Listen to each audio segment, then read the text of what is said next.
Voy a traer para acá el ordenador para yo ver cómo va esto. Son carpetas que uso, Pablo. Carteles de esto, ¿no? Está bien, eso hay que reciclar. Coño. Coño, está bien. Como queráis vosotros. Buenas tardes, bienvenidos a esta segunda sesión de la 23ª Jornada de Historia de Zafra y Estado de Feria. Y como ya dijimos ayer, hoy ahí vamos a dedicar a la presentación del libro de Pablo Ortiz, Antonio Rodríguez Moñino, Luces y sombras de un gran bibliógrafo del siglo XX. Mi presentación va a ser muy breve porque yo voy a ceder la palabra en un primer momento a Juan Carlos y luego él la va a ceder a Pablo, que es el verdadero protagonista de esta tarde. Solamente decirles que a aquellas personas que no hayan tenido la ocasión de leer el libro, les aconsejo que lo lean, porque es un libro interesantísimo y habla de un personaje muy conocido, pero que él trata una época compleja como fue la Segunda República y la Guerra Civil, que como todas las cosas a mucha gente le deja una zona de sombras grises que no son tan claras como aparecen después. Pues eso, sin más, recordarles que por favor apaguen los móviles, lo pongan en silencio y paso la palabra a Juan Carlos. Voy a sentar ahí, ¿vale? Muchas gracias, José María. Muy buenas noches, señores y señores. Intuyo que alguno de ustedes se habrá llevado una sorpresa al verme aquí sentado, puesto que saben que hablando en unos berenjenales un tanto distanciado de estos negocios, pero no se preocupen que el primero que se ha llevado la sorpresa fui yo cuando el amigo Juan Carlos Rubio y el amigo José María me invitaron a presentar el libro de mi buen amigo Pablo Ortiz Romero. Yo les estoy muy agradecido por haberme invitado, porque esto me da ocasión, en primer lugar, de devolverle mínimamente y modestamente a Pablo el favor que me hizo en su día cuando prologó mi primer libro. Me hizo un prólogo excepcional y me hizo una presentación excepcional en aquel memorable acto, por lo menos para mí, que hicimos en el Hotel Huerta Honda. Me dicen que no sé si se oye así. Hay que acercárselo mucho. Pues van a ver ustedes cómo hacen el curso, ¿no? A grandes males, grandes remedios. Bueno, pues me dan la ocasión de devolverle a Pablo, modestamente digo, el favor que me hizo en su día. Y al mismo tiempo me dan también la ocasión de hacer un cambio de registro en mis actividades últimas, porque ustedes saben que yo, que he tenido alguna afición también por la letra impresa, por circunstancias que no le voy a relatar porque sería redundante y estúpido, pues las tengo un poco abandonadas, de modo que me dan una ocasión de hablar sobre cosas realmente interesantes. Para mí es además una satisfacción personal, porque vamos a hablar aquí, voy a intentar presentarle a un compañero y amigo, un brillante investigador. Voy a intentar hacerlo teniendo muy presente a San Isidoro, que decía que los ignorantes no saben ni hablar ni callar. Yo espero la benevolencia de ustedes y espero no caer en esa categoría que también describía San Isidoro. De modo que, para quienes no conozcan a Pablo, que creo que son pocos, si hay algunos, es un extremeño de Castuera, afincado en Zafra ya desde hace casi 4 décadas, más o menos como un servidor, que lleva 30 y tantos años en el Instituto Cristo Rosario como servidor en ámbitos distintos, pero ahí estamos, y que es una persona con una pasión, desde luego, por la investigación y por los trabajos que ha cometido, digna de todo encontro. Pablo es doctor en Historia, es arqueólogo e historiador de la arqueología y del patrimonio. Ya he dicho que ejerció como profesor de Historia durante 36 años, ha dirigido y codirigido excavaciones arqueológicas diversas, proyectos de restauración y musealización, ha dirigido planes de sondeo estratigráfico. Su labor investigadora está vinculada a la Universidad de Extremadura en varios proyectos nacionales de I+D+I, sobre la Extremadura protohistórica, sobre el complejo arqueológico de la Mata Campanario, el tiempo del tesoro de Aliseda. Ha prospectado la comarca de La Serena en programas de investigación de la Consejería de Cultura, y sus investigaciones se han centrado sobre todo en el mundo ibero-romano. Investiga sobre historiografía de la arqueología en Extremadura y los aspectos sociales y políticos de la disciplina, y en esta línea, fruto de esta línea de trabajo, hay algunos libros publicados. Ha participado en numerosos congresos nacionales e internacionales con ponencias y comunicaciones sobre los temas de trabajo que lo ocupan.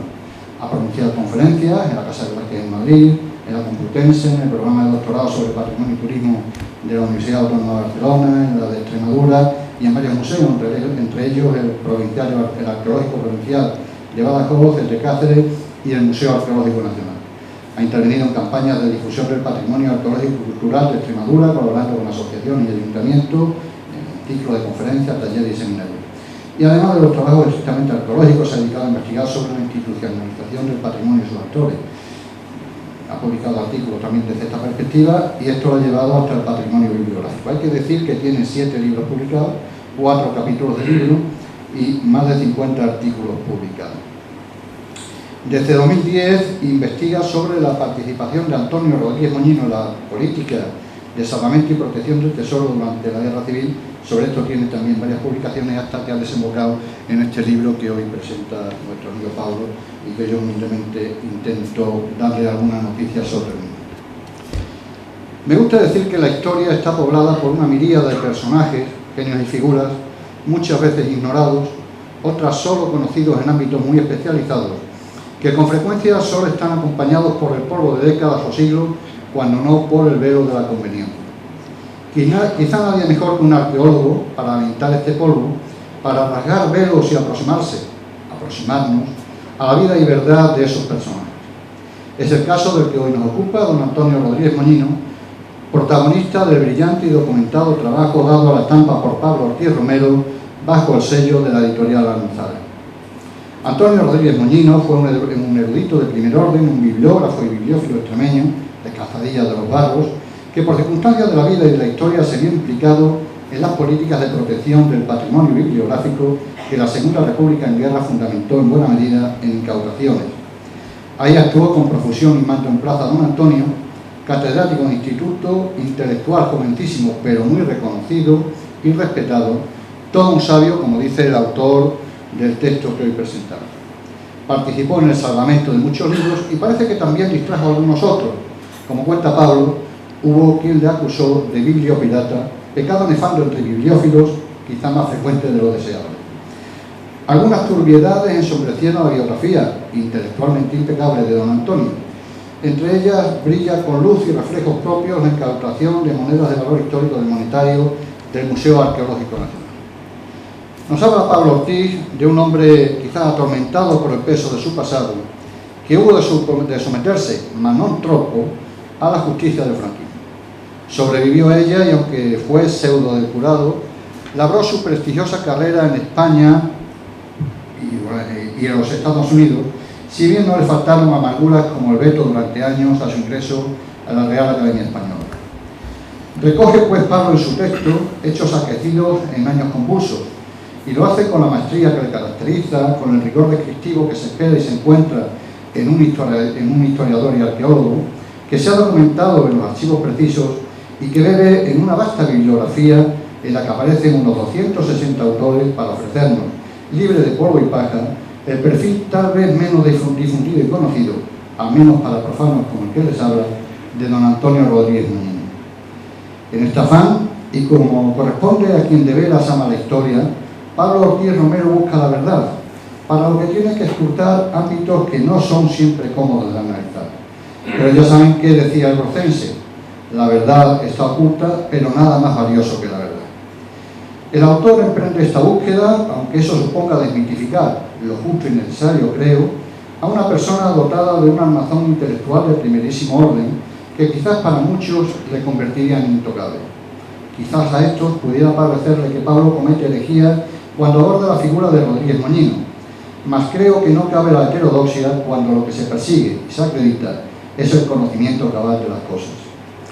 La prosa que emplea Pablo es limpia, clara, perfectamente accesible para laicos en la materia. No le falta, algo que siempre se agradece, algún punto de ironía, como cuando habla de un tal Antonio Ballesteros Violeta, al que describe como bibliógrafo maniático y espeso, como corresponde a su especie. Consigue Pablo entusiasmar, nos obliga a querer conocer cuál fue la labor del protagonista de su libro, porque desde el primer capítulo consigue algo propio de los docentes virtuosos, despertar nuestra curiosidad. La taumasía, el asombro, es un magnífico catalizador del conocimiento. El autor nos pone, en fin, frente a una persona que, dotada de una privilegiada inteligencia, como hemos dicho, es también víctima de los temores vitales, como cualquier hijo de vecino. Bien decía Pérez Reverte que en el tablero de la vida cada cual escaquea como puede. En este caso, además, el verbo escaquear podría emplearse perfectamente en su forma pronominal. Termino. Después de leer el libro de Pablo Ortiz Romero, se pregunta uno, un tanto desazonado, si don Antonio Rodríguez Moñino no habría sido más feliz dedicándose en cuerpo y alma a los libros, pero en íntima conexión con ellos, investigando y divulgando sin meterse en berenjenales. Y también, ¿qué habría sido de don Antonio en tiempos menos convulsos? Pero estas son preguntas que quizás entran en el terreno de la ucronía, y plantearlas delante de un doctor en historia, entre todos ustedes, amantes de esa ciencia, tal vez sea un atrevimiento más que imperdonable, en el que por supuesto no voy a caer. No los entretengo más, en fin, les dejo con quien mejor pueda hablar de su libro, con su brillante autor, don Pablo Ortiz Romero.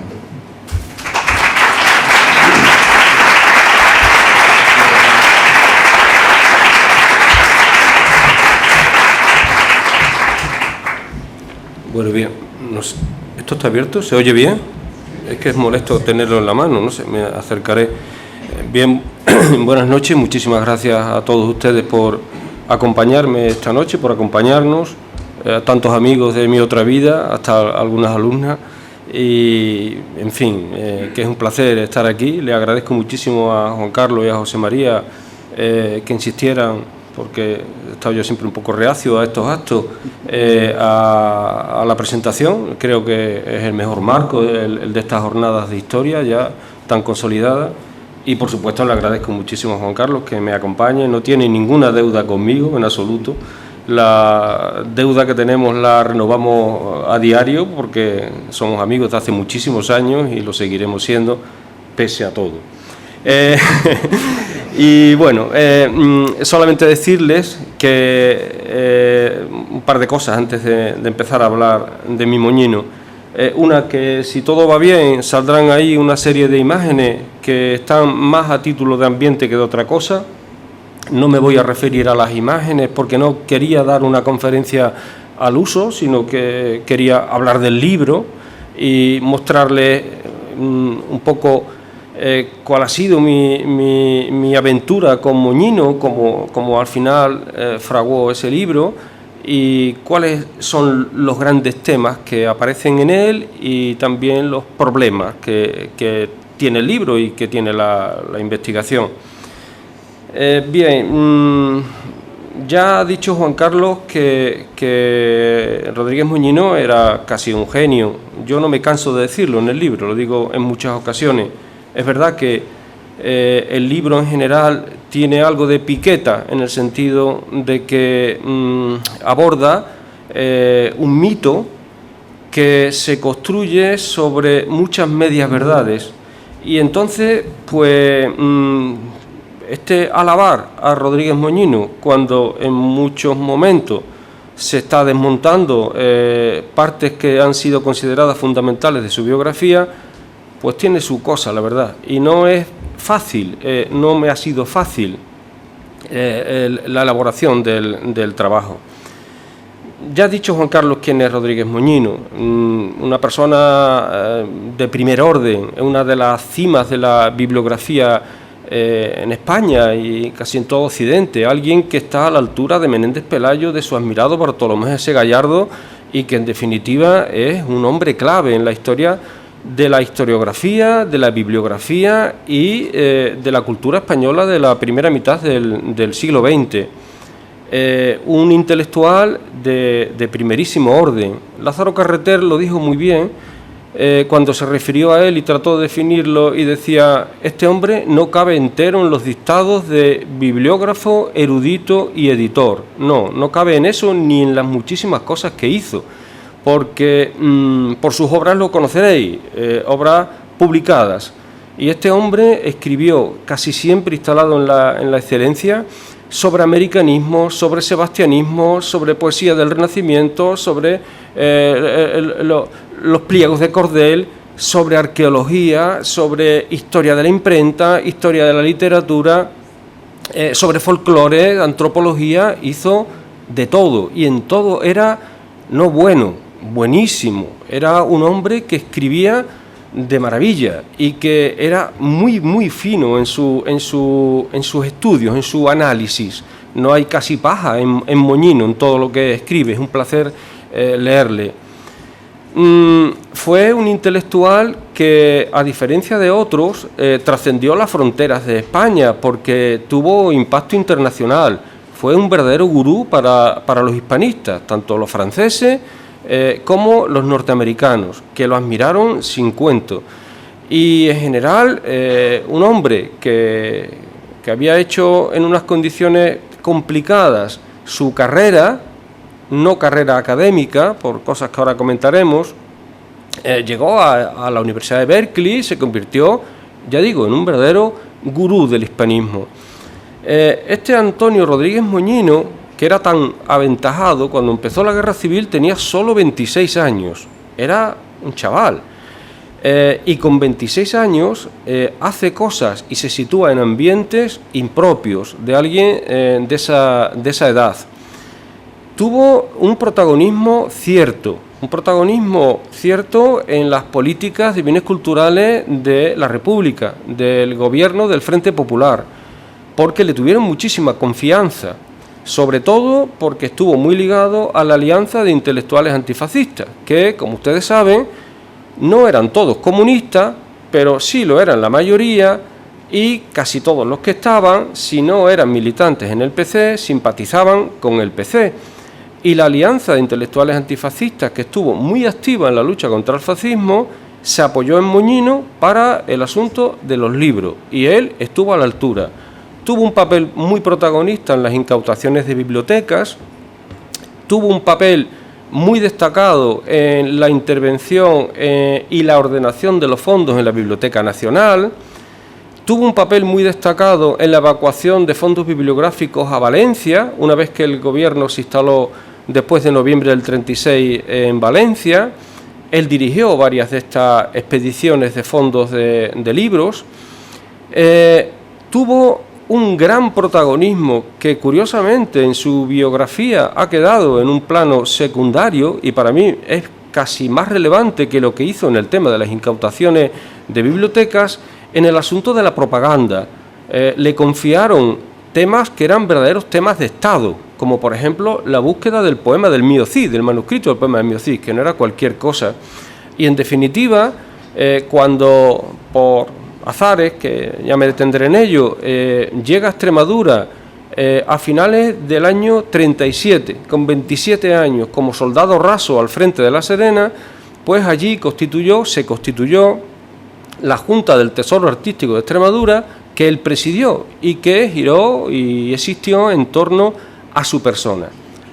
Luego, este intelectual que tuvo tanto protagonismo y tanta identificación con la política de conservación, protección y difusión de lo que entonces se llamaba el Tesoro, pues por azares de la vida, pues hizo una muda en toda regla y fue ajustándose a las nuevas circunstancias que supuso la derrota de la República y la instauración de la dictadura franquista, hasta que al final, anidando en el franquismo, pues fue él mismo, lo fue dirigiendo poco a poco, fue organizándose un mito, el mito moñino, que orilló algunas de las situaciones más comprometidas que él había vivido. Me detendré en algunas cosas de estas sin cansarles, para tratar de explicar cómo se fueron produciendo este protagonismo de Rodríguez Moñino en la política de bienes culturales de la Segunda República. La pregunta, como antes me la hacía José María, y yo que vengo del mundo de las piedras y de la arqueología, ¿cómo llegaste a Rodríguez Moñino? Bien, pues es una historia larguísima, que es una historia de vida casi. La primera vez que yo supe de Rodríguez Moñino fue, como no puede ser de otra manera, a través de los libros, claro. Yo nací en una casa sin libros, pero eso no fue ningún problema, porque hay unos sitios magníficos donde hay miles de libros a disposición de la gente, que se llaman bibliotecas. Y allí en mi pueblo, en Castuera, yo tuve unos maestros magníficos, una maestra magnífica, bueno, que a algunos le sonará, José María, que ha tenido un gran protagonismo en la pequeña historia de la memoria democrática, de la memoria histórica en Extremadura, Aurora Navas, la hija de Matilde Morillo, asesinada y desaparecida, hija de Antonio Lora, un sevillano que era jefe de correos en Castuera, que fue uno de los líderes históricos del socialismo badajozense. El destino fue enormemente generoso con mi persona cuando de niño me puso en el camino de Doña Aurora, la que yo siempre llamé así, Doña Aurora, nunca le pude decir Aurora. Bueno, pues Doña Aurora, siendo yo un crío que no tendría ni 13 o 14 años, me animaba a ir a la biblioteca de Castuera, que entonces la atendía un profesor del instituto, un profesor de lengua, que eso es una cruz que tienen los profesores de lengua. Y allí este hombre pues tenía una peculiar manera de llevar la biblioteca. Él ya era un hombre peculiar, se llamaba Don Gonzalo. La biblioteca hoy tiene su nombre, Gonzalo Subrier. Bueno, pues allí me mandaba Doña Aurora, y les cuento una anécdota sin querer salirme del tema, para que sitúen lo que esta mujer hacía por mí, lo que yo hacía en aquel tiempo y también lo que hacía Don Gonzalo en aquella biblioteca, porque de biblioteca vamos a hablar. En una ocasión, podría yo tener unos 13 añitos, me dijo que tenía que leer libros de un tal Felipe Trigo. Estoy hablando del 73, del 73, con Franco bien vivo todavía. Me voy a la biblioteca y le digo a don Gonzalo que me dé un libro, porque entonces los libros no se tocaban, los daba él, de Felipe Trigo. Y don Gonzalo se vino para mí hecho un basilisco, salgo por piernas y yo escuchaba que era un escritor guarro, erótico, que quién me había dicho que yo leyera cosas de Felipe Trigo. Bueno, yo un miedo cogí pues del copón. Me fui a mi casa y yo no volví a querer saber nada de Felipe Trigo. Pero doña Aurora en la escuela me decía, ¿y los libros? ¿Y el libro de Felipe Trigo? Y yo ya le dije, es que don Gonzalo, es que casi se viene para mí, no me lo ha querido dar. Y la recuerdo perfectamente, como si lo estuviera viendo ahora. Pablo, no te rindas, tú vete a la biblioteca, te vas y le vuelves a pedir un libro de Felipe Trigo. Bueno, pues yo, claro, si me lo dice mi maestra, allí que me voy. Y allí fui, con más miedo que vergüenza realmente. Y tengo que decir que el hombre me estaba esperando hacía días y me tenía preparado unos libros, estos que publicó en los años 30, la editorial Renacimiento, de Felipe Trigo, de pasta blanda, porque vendió mucho Felipe Trigo, y para que me los llevara. Y yo me quedé impresionado. Bueno, pues este hombre, que estaría cansado de que yo iba allí cada 2 por 3, ya me dejaba a mí enredar en los libros. Y yo, bueno, pues llegaba, le entregaba mis libros y me ponía allí a enredar. Y enredando en los libros, encontré a Rodríguez Moñino, con un libro muy conocido, que se llama Dictados tópicos de Extremadura, que se publicó en 1931, ojo, con 21 años la criatura, y que lo debió terminar con 19 añitos. Los Dictados tópicos de Extremadura es un libro que para un niño como yo era, bueno, todavía para cualquier persona, entretenidísimo, porque habla de los dichos de los pueblos, de los motes de los pueblos, de por qué a uno les dicen los tales o los cuales, y esas cosas. Y eso a mí me quedó impresionado, porque yo que me gustaba mucho la historia, era una historia muy próxima. De Castuera y con Montera a la puerta de un zahurdón, seguro que es un ladrón. ¿Eh? Ladrones, los de Castuera. Pues sí. Y así iba descubriendo cosas que me quedaron impresionados. Bueno, de Zafra recuerdo que dice Rodríguez Moñino, que ya digo, tenía una prosa como un estilete. Zafra, Sevilla la chica. Y dice debajo, dice Barrante que así la llamaban desde el Renacimiento. Punto. Él sabrá por qué. Está todo dicho. Está todo dicho. Bueno, pues en los Dictados tópicos de Extremadura me encontré con este hombre. Al poco, bueno, van a pensar ustedes que yo era un repelente niño Vicente, que no, yo jugaba al fútbol, hacía barra basada por los campos, en detrimento de la propiedad privada y esas cosas, pero también leía cosas de estas raras, ¿no? Bueno, pues luego me encontré al poco Los tesoros escondidos, porque yo ya tenía mi pulsión arqueológica, ¿no? Los tesoros escondidos, un libro de tesoros. Estos tesoros escondidos no eran de Rodríguez Moñino, sino de un tal Mateo de Porras. Me quedó anonadado. Pero es que al muy poco me encuentro ese libro, ese artículo, Tesoros Escondidos, era un artículo de la revista del Centro de Estudios Extremeños.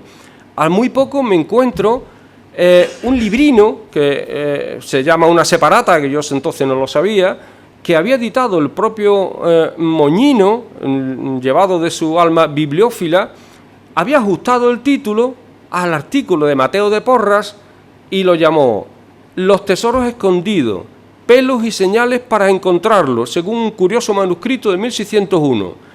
Yo, que había leído el otro, que me había quedado tan impresionado, veía ese otro y digo, pero a ver, este lo ha copiado. Y fue también doña Aurora la que me dijo, no, Pablo, cuando lo vio, es que esto es un seudónimo. Y es que el Mateo de Porras era el apellido de la madre de Moñino, el segundo apellido. María Rosario Rodríguez Mateos de Porras. Él le quitó la S al Mateos y lo quedó en Mateo de Porras, que ya nunca más se supo de él, pero que a mí, créanme, parece una tontería, pero me creó un desconcierto eso de que uno se copie un libro al otro. Bueno, Los tesoros escondidos, una verdadera maravilla. Y así estuve yo muy pensando en Moñino, con mis pocos 13, 14 añitos. Luego me fui a Cáceres a estudiar y ahí mi perspectiva de Rodríguez Moñino cambió, y cambió mucho, porque también por azar, en el caserón del Palacio de la Isla, donde estaba la Biblioteca Pública de Cáceres, yo pedía muchos libros de eruditos localistas, porque buscaba en ellos, ha sido otra de mis obsesiones, datos arqueológicos y demás. La directora de entonces, que se llamaba Isabel, la señora, un día me abordó y me vino a decir que por qué siempre yo pedía libros del depósito Moñino. Y yo no sabía qué era el depósito Moñino. El depósito Moñino eran los libros que Rodríguez Moñino había dejado en depósito, sus libros, sus propios libros de temática extremeña, en la biblioteca de Cáceres. Como siempre he tenido mucha suerte con los bibliotecarios, pues la mujer me dejó entrar en el cuartiche donde estaba el depósito Moñino cada vez que yo quería. Aquello fue para mí una experiencia magnífica. Disfruté lo que no está escrito, porque no ya este hombre que me había deslumbrado cuando estaba en la escuela, es que tocaba sus libros y en algunos de ellos escribía y tiene anotaciones. Algunos me sorprendían porque este es un pirata que me copia, que no sé qué, escrito a mano, así una letrita que tenía muy pequeñita. Me quedó más que impresionado. Rodríguez Moñino. Y luego ya, cuando me fui haciendo mayor, Rodríguez Moñino, ya acabé historia, me dediqué a dar clases. Anduve un tiempo intentando organizar una tesis doctoral sobre temas estrictamente arqueológicos, no acababa de cuadrarme, y ya mayor hice mi tesis doctoral sobre la historiografía de la arqueología, en concreto sobre la institucionalización de la arqueología ligada a la Comisión de Monumentos de Badajoz. Y ahí me encontré, yo ya con otra perspectiva totalmente nueva, a un Rodríguez Moñino que, oh sorpresa, resultó que era el presidente de una, para mí y para casi todo el mundo, porque el tema era inédito, una Junta del Tesoro de Extremadura, que funcionó en el frente extremeño, en Cabeza del Buey, en el año 1938, en plena guerra civil, que se dedicó a recoger distinto material. Yo, que estaba con el hecho arqueológico y la institucionalización arqueológica, lo que me interesaba era el material arqueológico. Y el material arqueológico que estaba ligado a la Junta del Tesoro de Extremadura, a Rodríguez Moñino, era una pieza de primer orden, una pieza tartésica, más bien posorientalizante, que se llama El Carrito de Almorchón, que estaba desaparecido, absolutamente desaparecido, nadie supo de él, aunque lo había publicado Mélida a principios de siglo, y viendo los papeles en la biografía que había publicado su sobrino Rafael Rodríguez Moñino Soriano de Antonio Rodríguez Moñino, me encontré que él daba noticia de que el jinete de Almorchón, y es verdad que era un jinete porque el carro había desaparecido, lo había roto el hijo de un dirigente de la CNT que lo había cogido de la colección arqueológica que tenía la familia Martínez de la Mata en Cabeza del Buey. Y ese fue el punto que me llevó a la Junta del Tesoro, a Rodríguez Moñino, y donde empecé a escribir algunos artículos de Rodríguez Moñino con una perspectiva nueva. Ya no era el jovencino pasmado ante los refranes, ya no era el joven estudiante que no tenía idea de nada, pero que tenía mucho interés en la historia local y en los eruditos. Ya era un hombre hecho y derecho y que quería hacer una tesis doctoral, que la estaba haciendo, y lo miré con ojos de investigador. Tuve un par de episodios ya con Moñino en la cabeza que me redimensionaron el personaje. En el año, creo que podía ser el 2003 o algo así, o quizá 2007, no sé muy bien, se celebró un congreso, no sé qué aniversario se conmemoraba de la Guerra Civil Española, y yo llevé una comunicación sobre la Junta del Tesoro y la Comisión de Monumentos de Badajoz, donde comparaba el funcionamiento y la actividad que ambas instituciones habían llevado a cabo mientras España estaba en guerra. Ya saben ustedes que la República hasta julio del 38 controló o estuvo asentada en la zona de la comarca de La Serena, básicamente, y que la otra parte, la parte oeste de la provincia y de la región, pues estaba en manos de los sublevados.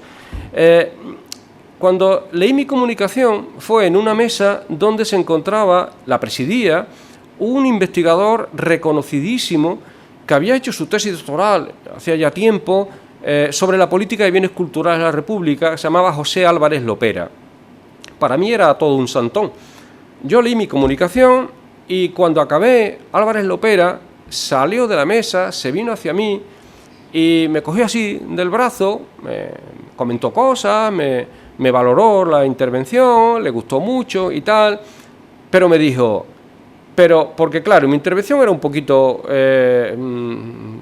qué sé, agiográfica, yo alababa mucho a Moñino, estaba todavía con una idea de un Moñino héroe, y me dijo, de Rodríguez Moñino hay mucho que hablar, baja así la voz y dice, era un bibliopirata, y yo me quedé así, bueno, ahora hablamos. Pero claro, aquello iba muy liado, era un macro congreso, yo me quedé allí esperándolo, no quise molestarle y luego desgraciadamente él murió al poco y no pude retomar ese contacto que me dijo, en torno a Rodríguez Moñino hay sombras. En el año 2010 se celebró el centenario del nacimiento de Rodríguez Moñino, que nació, como ha dicho Juan Carlos, en Calzadilla de los Barros en 1910. En Calzadilla nació porque su madre, que era de Calzadilla, fue a dar a luz a la casa familiar. Él no tuvo luego ya más relación con el pueblo que esa, no vivió nunca en Calzadilla. Su padre era también de un pueblo próximo, era de Fuente de Cantos. Bien, pues en aquel congreso, a instancias de María Jesús, que es la directora de la biblioteca de Cáceres, se llama Biblioteca Pública Antonio Rodríguez Moñino María Brey, que era compañera mía de carrera, pues, Pablo, ven, habla de Rodríguez Moñino en la guerra. Yo volví a hablar de Rodríguez Moñino en la guerra, en La Serena, y yo ya tenía una idea bastante formada de las cosas que no se habían dicho de Rodríguez Moñino, ni él había dicho, pero que yo había podido ir contrastando, estudiando la Junta del Tesoro de Extremadura. Bueno, pues en aquel congreso es cuando dije, Pablo, algo tienes que hacer. El algo tienes que hacer es este libro. Porque a un catedrático de la Complutense muy ilustre, que ya también falleció, no le gustó mucho mi intervención, porque era ligeramente, no sé si era crítica, pero no era muy encomiástica. Y entonces no le pareció lo suficientemente a tono con el personaje y con la conmemoración. Moñino ya no era Moñino allí, era don Antonio. Yo me di cuenta de que el mito era un mito sólido y que había oficiantes del mito que velaban por su pureza, y no me sentí cómodo como historiador, porque me di cuenta de que, ya digo, no sé si había muchas mentiras en torno al personaje, pero sí había muchas inexactitudes, y me dije, Pablo, te tienes que poner manos a la obra, y eso fue en 2010, y me puse. A ver, desde 2010 no estoy escribiendo el libro, evidentemente, pero desde 2010 sí tengo a Moñino en la cabeza. Recuerdo una anécdota familiar. Cuando estuve haciendo la tesis doctoral, el personaje de mi vida era, que le debo un libro, por cierto, no sé si tendré tiempo de escribirlo, era Tomás Romero de Castilla. Y Tomás Romero de Castilla, un ilustrísimo profesor de filosofía y ética del Instituto de Badajoz, básicamente al final del siglo XIX, que murió el mismo año que nació Moñino, en 1910, me cubría mi vida, porque todo iba en torno a Romero de Castilla. A mi hijo Pablo, que entonces tendría 8 o 9 años, le encargaron en el colegio donde él estudió, en el magnífico Juan 23, le encargaron que hiciera, o le dijeron que hiciera un dibujo de su familia. Entonces dibujó a su padre, a mí, delante de un ordenador, con una cabeza que me salía hacia atrás, que parecía como el tocado de la madre de los Simpsons, una cosa así descomunal. Pero el pie de foto que le puso la criatura lo aclaraba. Decía, mi padre pensando en Romero de Castilla. Bueno, pues no hay testimonio gráfico de lo mucho que yo he pensado en Rodríguez Moñino, pero he pensado muchísimo en Rodríguez Moñino. No me ha sido fácil, como he dicho, no me ha sido fácil porque a las dificultades materiales de la empresa, yo solamente podía trabajar en investigación los fines de semana, solamente podía ir a los archivos en vacaciones. El archivo de Rodríguez Moñino está en su legado en la Real Academia en Madrid, los viajes a Madrid, Alcalá, era muy complicado, y al mismo tiempo las clases. Pero aparte de las dificultades materiales, el problema gordo que he estado todo el tiempo dándole vuelta era los recelos que mucha gente de mi generación, los que nos educamos en el estructuralismo marxista, teníamos hacia la biografía tradicional. De golpe me decía, Pablo, ahora vas a escribir una biografía. Me parecía que en el proceso histórico, por esa formación que había recibido, que afortunadamente hoy ya está superado esos esquemas. Los procesos históricos no se explicaban desde lo individual, sino desde lo social, lo grupal, la colectividad. Y yo de golpe me iba a centrar en un personaje. Bueno, esos recelos me dieron muchísimos dolores de cabeza. Pero ahí, bueno, Isabel Bourdiel lo dice perfectamente. Ahí tiene una expresión que dice: el género biográfico es un género endemoniado. Y lo es. Porque uno anda siempre en medio de grandes tensiones por hacer que la investigación histórica no se resienta, que sea rigurosa, concienzuda, coherente, pero que al mismo tiempo el que lo va a leer entienda que el relato es atractivo, es ameno, y que el autor pues no ande posicionado entre la pleitesía al genio o el cabreo hacia el villano. Y ahí reconozco que me costó lo mío encontrar el tono. Bueno, con el libro ya escrito, con el trabajo de editorial, con la editorial que me adjudicó Almuzara, hice 9 versiones del libro. Una vez se le escapó a la editora un correo de estos así, que no tiene uno cuidado y rebota a otro, y le decía al que corregía las cosas que yo le decía, ahí van las últimas neuras o no sé qué del Moñino. La tenía que tener hasta las narices porque aquello no acababa nunca, está terminado. De las dudas que yo tenía, ¿no?, sobre el tono que tenía que tener el libro. Y bueno, pues luego todas estas cosas acabaron en un trabajo que desde el punto de vista organizativo es sencillo, porque ahí tuve suerte. Resulta que Moñino, en los años de la guerra, en cada año hizo prácticamente una cosa. En 1936, cuando se inicia la sublevación militar, está en las incautaciones de bibliotecas, básicamente, y en el traslado de esos fondos bibliotecarios a Valencia.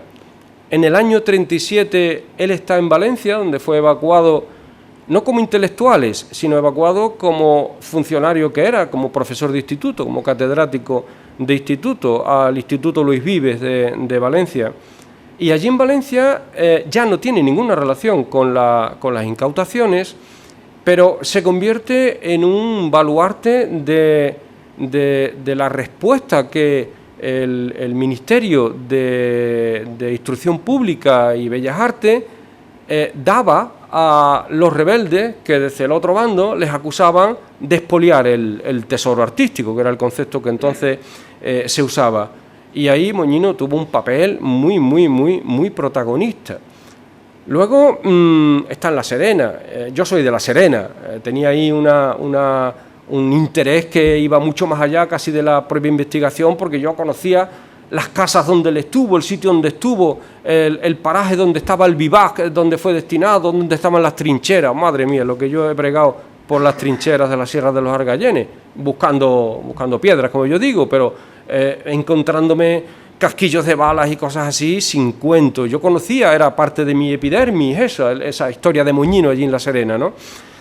Y bueno, pues 36 Madrid, 37 Valencia, 38 La Serena, en 39 acaba la guerra, se prepara para la represión y luego, una vez superado el escollo de la justicia de Franco, pues anida en el franquismo, se convierte en un ilustre, y el mito de que había sido un perseguido, un represaliado, que había tenido que estar sometido a la bota de la dictadura en un durísimo exilio interior, va tomando cuerpo hasta que, desgraciadamente, murió joven, muy joven, con 60 años solo, un día como ayer, un 20 de junio del año 1970, víctima de un linfoma.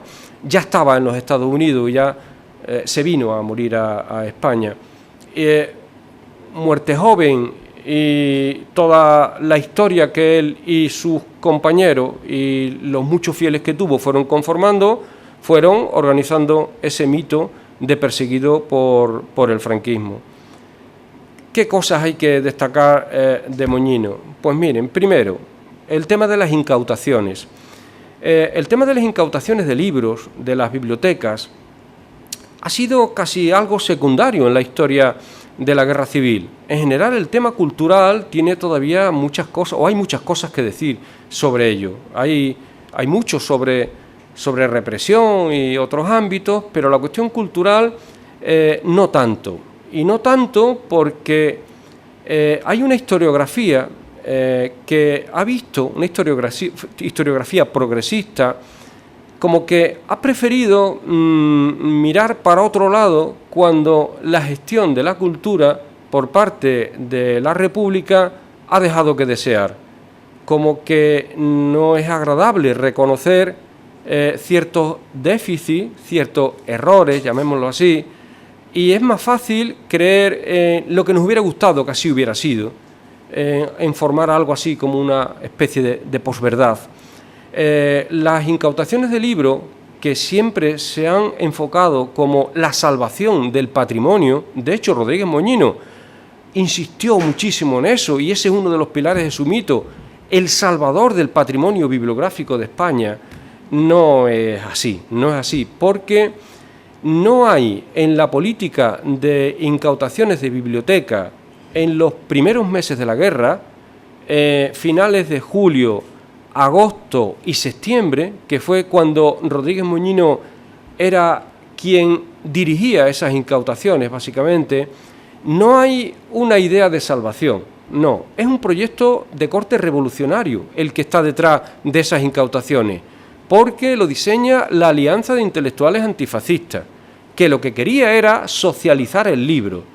Y si ven ustedes cómo cursa, cómo actúa Rodríguez Moñino, cómo va a una biblioteca y la sacan entera, biblioteca privada, que no estaba en peligro, ni casi ninguna de ellas, por la guerra, sino únicamente porque él las conocía al dedillo y sabía dónde estaban los tesoros de esas bibliotecas, de los grandes bibliófilos de la capital. Hay un libro de Francisco Bindel del 34, donde hace un catálogo de las grandes bibliotecas, y Rodríguez Moñino, en estas actuaciones de la Junta de Incautación del Tesoro Artístico, la JIPTA, donde él trabajaba, donde él se movía, lo lleva al dedillo, va a tiro hecho, a bibliotecas que él sabía que existían, a manuscritos, a estampas, a códices que él sabía que estaban en manos privadas, y hay que sacarlos de esas manos privadas, hay que quitárselos a la burguesía y dárselos al Estado. La Alianza, que eran comunistas, lo que querían era socializar el libro, y ese libro debe de estar, y lo dejó escrito en varias ocasiones, sin ningún género de duda, en manos privadas para pasar a ser un bien público. Y una vez que están en los sitios públicos, en las bibliotecas, hay que ponerlos al alcance de todo el mundo. Eso es lo que animaba esas primeras actuaciones donde estuvo Rodríguez Moñino. Luego, con el tiempo, el desorden de los primeros meses de la guerra acabó neutralizándose en una organización, en un cierto orden y centralización de la política de bienes culturales, que coincide con el ministerio de Jesús Hernández, miembro del Partido Comunista, de Wenceslao Roce, subsecretario del Ministerio de Instrucción Pública, que siguen confiando en Moñino, pero ya no es la Junta de Incautación liderada por Moñino a su libre albedrío la que va a las bibliotecas privadas, la saca y se la lleva a los depósitos establecidos al efecto, básicamente la Biblioteca Nacional. Ya ahí media una profesionalización de ese captar esos fondos privados. Ya es el cuerpo facultativo de archiveros, bibliotecarios y arqueólogos, liderados básicamente por Tomás Navarro Tomás, el que deja de lado esa improvisación donde había brillado Moñino, donde él se mostraba como pez en el agua, para pasar a otra dimensión, una dimensión más profesional. De hecho, cuando se va organizando esta centralización y Rodríguez Moñino deja de tener protagonismo en la Junta de Incautación, él lo achaca a sus enemigos que lo perseguían, pero no es así, porque él, lo ha dicho Juan Carlos, era profesor de instituto. Él no pertenecía al muy prestigioso cuerpo de archivero, bibliotecario y arqueólogo, al cuerpo facultativo.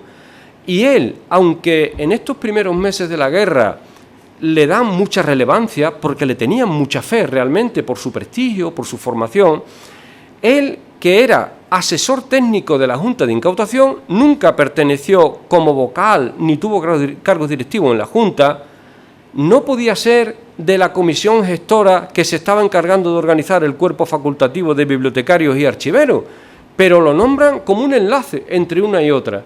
Y él, que era un profesor de instituto, acaba siendo el gran cerebro y ejecutor de la JIPTA, de la Junta de Incautación, y era el enlace entre la JIPTA y la gestora del cuerpo de archiveros. De hecho, cuando consulté las actas de la gestora, él asiste a las reuniones, no a tantas como él dijo que asistió, y es curioso que cuando se enumeran los asistentes, se dice, pum, pum, pum, pum, pum, pum, los van citando, todos los que eran facultativos, y Moñino, o asisten todos y Moñino era caso aparte.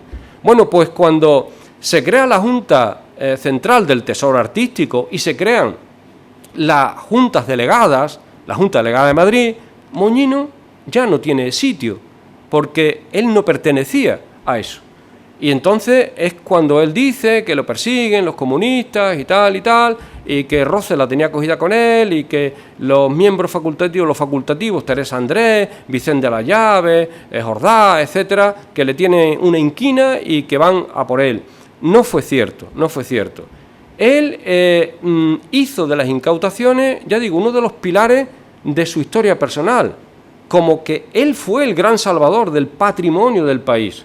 Y realmente, en algunos casos, las bibliotecas que se incautan no solamente no corrían ningún peligro, sino que en algunos, como por ejemplo el Marqués de Toca, que tenía cerca de 80.000 libros, Rodríguez Moñino se las vio y se las deseó para encontrarlas.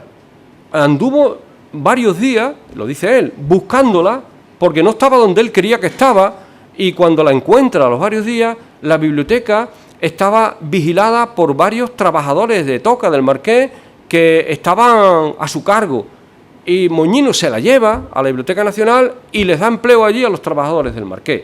La biblioteca, únicamente hubo realmente una biblioteca privada que corrió peligro, el de un sacerdote, Rey Soto, gallego, que vivía en el mismo edificio donde vivía Pablo Neruda, en la Casa de las Flores, en el barrio de Moncloa, en Madrid, que estaba muy cerca del frente. Y la Casa de las Flores quedó totalmente destruida o casi destruida.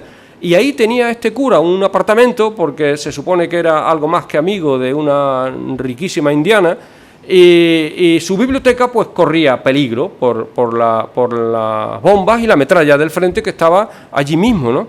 Y esa sí corría serio peligro. El resto, el peligro de las bibliotecas venía del fuego amigo, venía de los milicianos. porque hay que entender que cuando Moñino es muy agresivo con las milicias, pero no es tampoco del todo justo. Es verdad que podía haber algún cafre, pero es verdad que muchos milicianos guardaban celosamente y protegían los libros esperando que viniera la Junta a cargarlos. El problema estaba cuando llegaban las camionetas de la Junta. Moñino, que iba absolutamente hiperventilado a lo que parece, vestido de mono azul, con esa identificación con los obreros, llegaba a un sitio incautado que estaba ocupado por las milicias y le quitaba a los revolucionarios lo que ellos le habían quitado a la burguesía. Y ese choque de legitimidades pues provocaba muchísimos conflictos. A veces tuvo que salir por piernas, evidentemente. Pero la idea esa de que todas las incautaciones fueron fruto de una política consciente del gobierno republicano por salvar el patrimonio bibliográfico no es del todo exacta. Luego Moñino también participó en la evacuación de fondos, de los fondos del traslado, de los fondos de la Biblioteca Nacional, fondos de bibliotecas privadas que se habían depositado allí, de Lázaro Galdiano, del Marqués de Toca, de González Amezúa, los fondos magníficos del Escorial, que dan para mucho también, y que me ocupo extensamente de ellos, se llevan a Valencia. Y ahí Moñino anda ahí también un poquito ocultando, despistando sus responsabilidades, pero de las expediciones que se hicieron, al menos seguro 2, y puede ser que hasta 4, estuvieron dirigidas por él, a finales del año 1936. Y una vez que está en Valencia, se me ha olvidado el tema imperdonable del monetario del Museo Arqueológico Nacional, que da para mucho y que es el verdadero pozo ciego de la biografía de Rodríguez Moñino. La tarde del 4 de noviembre del 36, toda la madrugada del 5 hasta la mañana de ese día 5, un día antes de que él se fuera a Valencia evacuado y el gobierno se trasladara a Valencia, Rodríguez Moñino, animado por Wenceslao Roce, su secretario del Ministerio del Interior, pues va al monetario del Museo Arqueológico Nacional, manda llamar a Felipe Mateu y Llopis, el facultativo responsable del monetario, y le obliga a sacar y volcar en las gorras de los guardias y en talegos 3.000 monedas de oro, casi 16 kilos de oro, que han desaparecido del mundo mundial y que han sido, a lo que parece, fundidos. Este monetario del Museo Arqueológico no fue nunca una actuación incautadora, fue un saqueo, un expolio. Y Rodríguez Moñino fue el protagonista principal. El cerebro quizás fuera Wenceslao Roce, pero él fue el que estuvo con Felipe Mateu y el que dirigió toda la saca. Es verdad que, hombre culto como era, algunas veces consentía que el numismático despistara algunas monedas, pero eso era peccata minuta, porque él cuando llegaba de madrugada a Roce y decía que aquello iba muy lento y echaba o vertía sospechas sobre el numismático, decía que si no era fascista se le parecía, a renglón seguido Rodríguez Moñino le presionaba al bueno de Felipe Mateu, que estuvo toda su vida traumatizado por esto. Pero este saqueo del monetario, que donde Moñino, en cuanto a las responsabilidades que le podía pedir la dictadura, no tenía defensa ninguna, pues siempre fue orillado de esas responsabilidades, siempre, hasta desaparecer por completo de esta saca del monetario. Y me voy a referir ahora, ver de qué manera se preparó su defensa o le prepararon su defensa ante la justicia de Franco para que saliera indemne, resultó que mandaron a través de Miguel Artiga que declarara en el Consejo de Guerra contra Moñino Felipe Mateu y Llopis, el numismático que había visto desconcertado y traumatizado cómo el monetario, las monedas de oro de un valor histórico incalculable, la pérdida es una barbaridad de la historia contemporánea española, que está también por esta historiografía de la que tanto formamos parte, como diciendo, bueno, venga, ya está, no pasó nada, pasó muchísimo, las responsabilidades son muchísimas, y es un tema realmente horrible, Bueno, pues este Mateu Llopis no declaró contra Moñino, dijo que no sabía nada. Hay un libro magnífico sobre estos bienes que la República sacó en un barco en el Vita, el Tesoro del Vita se llama, y le dedica un par de capítulos al saqueo del monetario. Lo hacen también dos arqueólogos, lo hicieron, Francisco Gracia y Gloria Munilla, de la Universidad de Barcelona. Es un trabajo magnífico, y ellos, cuando llegan a la conclusión de por qué a Moñino nadie dijo que él había sido el que había dirigido la saca, pues dice, es inexplicable, es inexplicable. La única explicación es que, evidentemente, ni Felipe Mateu, ni Matilde López Serrano, que es otro de los grandes personajes que aparecen en el libro, una archivera de Badajoz, que no sé exactamente aún cuál es el nexo que tenía con Moñino, más allá del paisanaje, pero que era de los servicios de espionaje franquista, del SIP, del Servicio de Información Militar y Policial del franquismo, era quinta columnista, y siendo quinta columnista acabó siendo presidenta de la Junta Delegada al Tesoro de Madrid, y tuvo muchos encontronazos con Rodríguez Moñino, sin Moñino sospechar que era una quinta columnista. También declaró teóricamente en contra suya, y lo hizo de manera positiva, algo inaudito, algo absolutamente inaudito. Bueno, pues cuando se instala en Valencia, Moñino tiene un enorme protagonismo. Para que ustedes lo sitúen, cuando desde el lado franquista Miguel Artigas, que estaba en Teruel, donde le había cogido allí la sublevación, que era el director de la Biblioteca Nacional, escribe un artículo que se llama Clamor de infortunio a los hispanistas, y les dice a los hispanistas que la República está expoliando de manera inmisericordia todo el tesoro y que los destrozos son destrozos sin cuento y demás. Tomás Navarro y Tomás, aceleradísimo y preocupadísimo, llama a Moñino y le dice que responda.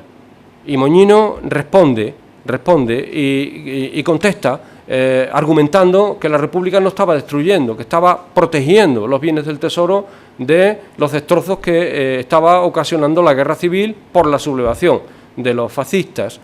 Entonces, es un encargo que tiene una dimensión descomunal, como cuando le dicen que busque el poema del Cid. El poema del Cid, el día 1 de julio del año 37 se celebró en Valencia, capital de la República, el segundo Congreso de Intelectuales Antifascistas. En la inauguración, un venerable Antonio Machado había esgrimido el poema del Cid como ejemplo de la lucha del pueblo español contra la sublevación de los militares, y había identificado al noble pueblo español con el Cid. Y de golpe, otra vez Miguel Artigas escribe un artículo donde dice: me han dicho que el poema ha desaparecido. Llaman a Moñino y le dice: ponte a buscar el poema, como sea. Y Moñino, en Valencia, que daba clase en el Instituto Luis Vives. Tengo que decir que el tema de Moñino y la enseñanza fue más una cuestión alimenticia que otra cosa. Cuesta encontrar en sus papeles referencias a los institutos. Él estuvo en el Instituto Pérez Galdós de Madrid y en el Luis Vives de Valencia, aunque su destino lo tenía en el Instituto de Bilbao, pero no le interesaba especialmente el instituto. Se crearon muchísimas plazas en el año 33, y él, que intentó luego acceder al cuerpo facultativo de archivero y bibliotecario y no aprobó la oposición, su esposa María Bray sí era bibliotecaria, pues tuvo en la enseñanza un modus vivendi. Bueno, pues aunque daba clases en el Luis Vives, él se dedicó a buscar el poema del Cid. Y tenían que ver ustedes cómo se mueve Moñino en las alturas. Tenía en su mono las llaves de las cajas fuertes del Banco de España, y así se las enseñó a Mateu Llopis. Si hace falta, llevamos antes, porque antes del saqueo hice una visita, que no me refiero a ella, al arqueológico. Llevamos allí las piezas, el tesoro de Lebrija, el tesoro de Aliseda, el Misorium de Teodosio, todo este tipo de bienes culturales que tenían una base de oro, plata y demás. Bueno, pues él hablaba con el gobernador del Banco de España y no tenía que pedir audiencia para llegar al despacho, por supuesto, del director general de Josep Renau, ni del mismo ministro Jesús Hernández. Aquello acaba como acaba, porque luego él se cansó, no culminó la búsqueda y apareció en una de las cajas del banco, unas cajas particulares de la familia Pidal, que era la propietaria del poema del Cid. Pero bueno, el encargo fue de primera orden. Y he hablado del Congreso de Intelectuales Antifascistas. Bueno, pues la Alianza editó un romancero. La Alianza tenía una hoja que se llamaba El Mono Azul. El mono azul no por los primates, sino por el traje de los currantes. En el Mono Azul, la sección que más éxito tenía era el romancero de la Guerra de España.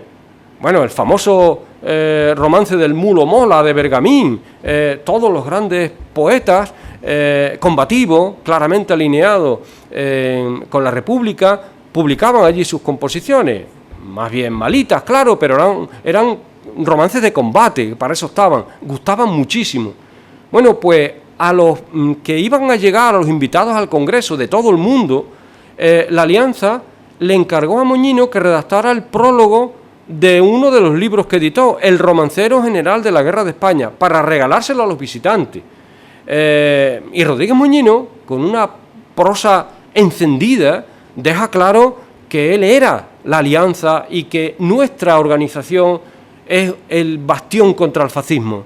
Era un hombre muy comprometido. Luego llegó la llamada Filas, no quiero ya extenderme mucho porque quizás esté abusando, y está en La Serena. En La Serena él nunca entró en combate, él fue un soldado raso, porque estaba mal de la vista y lo destinaron a una unidad de gestión, a una unidad de depósito de una brigada mixta. Él estuvo en Malpartida de La Serena, en Castuera y básicamente en Cabeza del Buey, y allí, viendo los destrozos de la guerra, fue donde le bastó un solo telegrama a Timoteo Pérez Rubio, que era el presidente de la Junta Central del Tesoro, diciéndole que era necesario proteger los bienes de la comarca, los bienes sobre todo religiosos, porque todas las iglesias de La Serena se habían dedicado a garajes y estaban prácticamente destruidas, y se habían destruido casi todos los archivos, se estaban destruyendo, y los bienes religiosos pues habían desaparecido muchos de ellos. Y Timoteo Pérez Rubio, al que él no trató bien tampoco luego en sus papeles, le dijo que creara una Junta del Tesoro y que esa Junta del Tesoro la presidiera y que se pusiera en marcha. Y ahí Rodríguez Moñino pues estuvo desde enero del año 38 hasta la Bolsa de La Serena, que fue finales de julio de ese año 38, en Cabeza del Buey, recuperando distintos bienes, distintas familias, bibliotecas, elementos religiosos, procedentes de saqueos de la ermita de Belén, de Almorchón, cerca de Cabeza del Buey, de algunos pueblos de la comarca, Zalamea, Campanario, Herrera del Duque, etcétera. Hay que decir que esto también se ha presentado en su biografía en un plano de medias verdades heroico, pero lo cierto es que cuando Rodríguez Moñino abandona La Serena y lo hace al margen de su unidad, siempre se creyó, y yo creí, que él, una vez que la 63 Brigada Mixta abandona el frente de La Serena, antes del desplome de la Bolsa de La Serena, él se fue a la Sierra de Jabalambre a entrar en combate. No, él nunca fue a la zona de guerra, él se fue a Valencia, estuvo unos días sin saber dónde, pero sí utilizó gran parte de los bienes que recogió en Cabeza del Buey para irlos dosificando e irlos entregando en distintos sitios.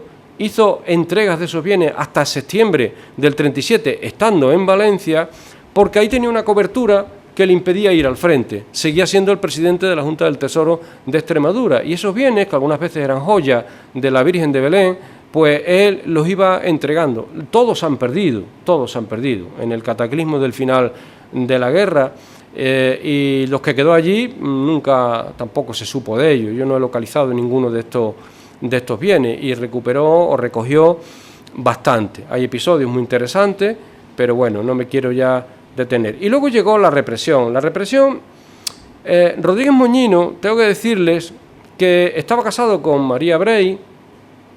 María Brey, a la que un periodista tuvo una vez la ocurrencia de decir que María Brey era la tía roja de Rajoy, en los tiempos del Rajoy que estaba todos los días en los telediarios y en otros sitios. Los periodistas ya saben cómo es, pues tuvo impacto eso. Oh, Rajoy, una tía roja. Y Moñino, que era el marido de María Brey, pues el tío rojo de Rajoy. Bueno, el parentesco, María Brey era prima de la madre de Mariano Rajoy, que se llama Mariano Rajoy Brey. Bueno, pues María Brey, que ha pasado también como una depurada de tomo y lomo y en un durísimo exilio interior, pues igual que Moñino, María Brey era la hija de un magistrado del Tribunal Supremo. No es ninguna tontería, en los años de la posguerra. Un magistrado del Tribunal Supremo, que encima presidía el Tribunal de Tercerías, que era un tribunal que gestionaba esto de las inmatriculaciones de los bienes de la Iglesia. Tenía un poder enorme, unas conexiones asentadísimas con el poder político franquista, como no podía ser de otra manera, siendo magistrado del Tribunal Supremo. Y Juan Brey, siempre en la sombra, porque no he conseguido ninguna evidencia documental de que aparezca relacionado, porque no podía aparecer relacionado con la defensa de su yerno, es el que está detrás de la defensa de Rodríguez Moñino.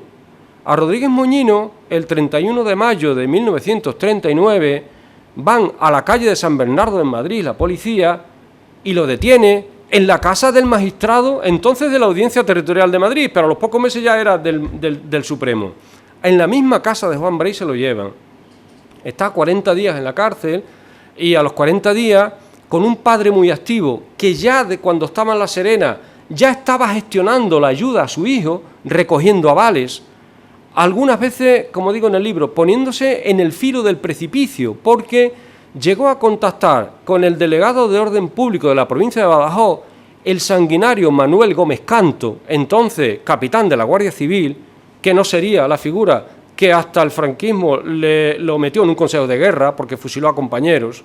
Pues el sanguinario Gómez Santo recibió una carta del padre Rodríguez Moñino y le ofrecía ser confidente y ofrecía a su hijo como confidente. Por si mi hijo y yo les puedo a ustedes informar de las cosas que hacen en el bando rojo.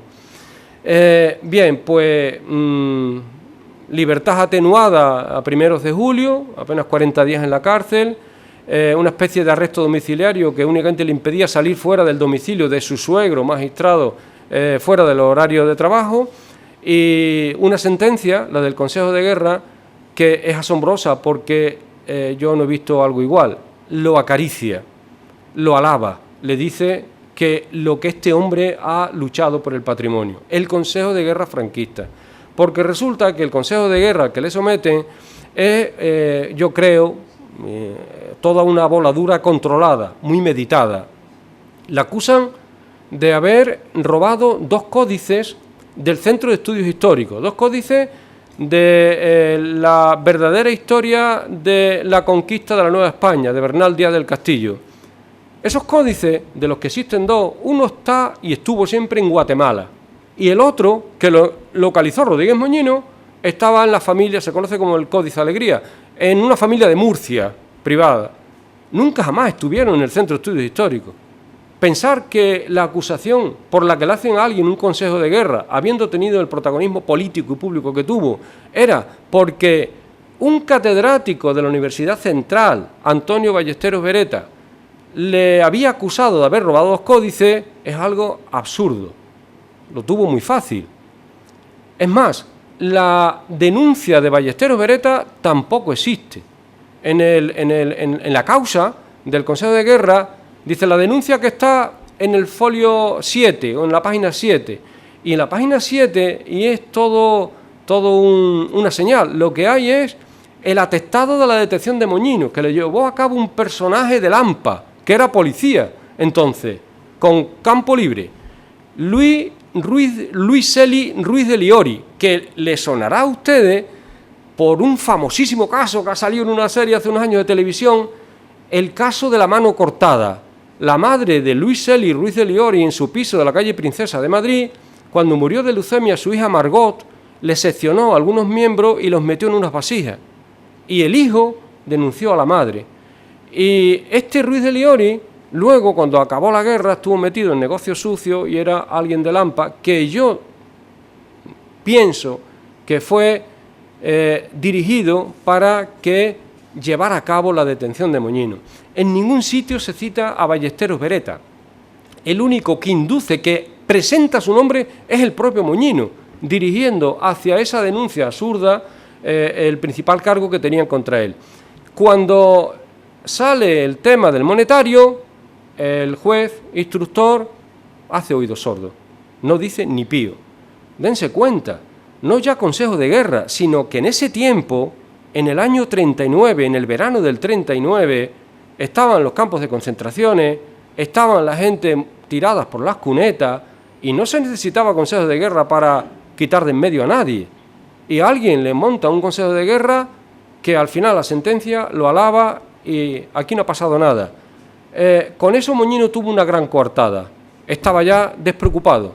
Llegó la depuración como funcionario y ahí pues no le molestaba porque era algo casi administrativo. De hecho, él siempre dice, ¿qué me van a decir? Si yo ya he tenido un consejo de guerra y de él no hay ninguna culpa contra mi persona, si yo siempre he sido tal, el héroe, que él siempre se quiso desligar, lógicamente, de la cuestión política, que a nivel personal, como una situación de compromiso cívico y ético, ha puesto su vida en peligro con tantos animales salvajes que eran los milicianos para defender el tesoro artístico de este país.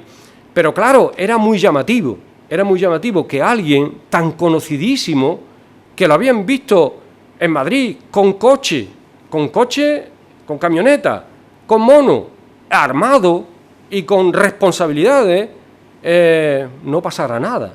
Y entonces un grupo de que yo le llamo los airados, pues estaban muy cabreados, la verdad,